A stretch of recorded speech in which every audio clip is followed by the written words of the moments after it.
2, 1. Welcome to Antimatters. Hello everyone. Lasius Niger making an epic intro today. So getting to this point has been one of my favourite journeys so far, filled with unethical experiments and all sorts. So this queen was caught in September, I believe, might have been October, time last year, along with around 40 to 50 other queens. I placed some alone in tubes and about 24 queens in 2 queen tubes, so 12 of them. They were all going to be part of the Antshood hibernation experiment, so half went into hibernation and half were kept awake. The findings of the experiment clearly showed reduced broods and increased queen fatalities in the non-hibernators. But premature workers did develop and they did have nanitics by March.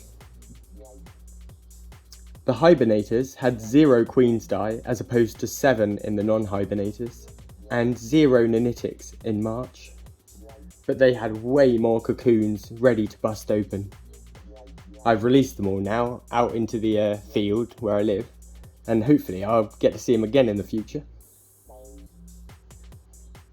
So the findings basically say hibernate your Lasius. It's about 20% fatality not hibernating, and that could seriously hurt your colony. It's kind of pretty much going to die in 5 years if you kind of stack up the 20%. Not that it works like that. I do know how maths works, but for a headline, that's 100% death in 5 years. Well, the non-hibernators had dead queens with workers, and from my understanding of how ants work, I figured given a week without the queen's body, they should have lost the queen's pheromone and be blank slate workers. They'll then be ready to be fostered by a new colony. So I went and left the workers in the tube, and they continued to nurture the brood, which was quite good as well. The time came to merge them up. I started by adding 1 colony to the small founding foster colony, and they happily accepted the brood, and to my relief, the workers too. 3 workers became 6 workers in an instant. Over a few days, I added 4 more tubes worth.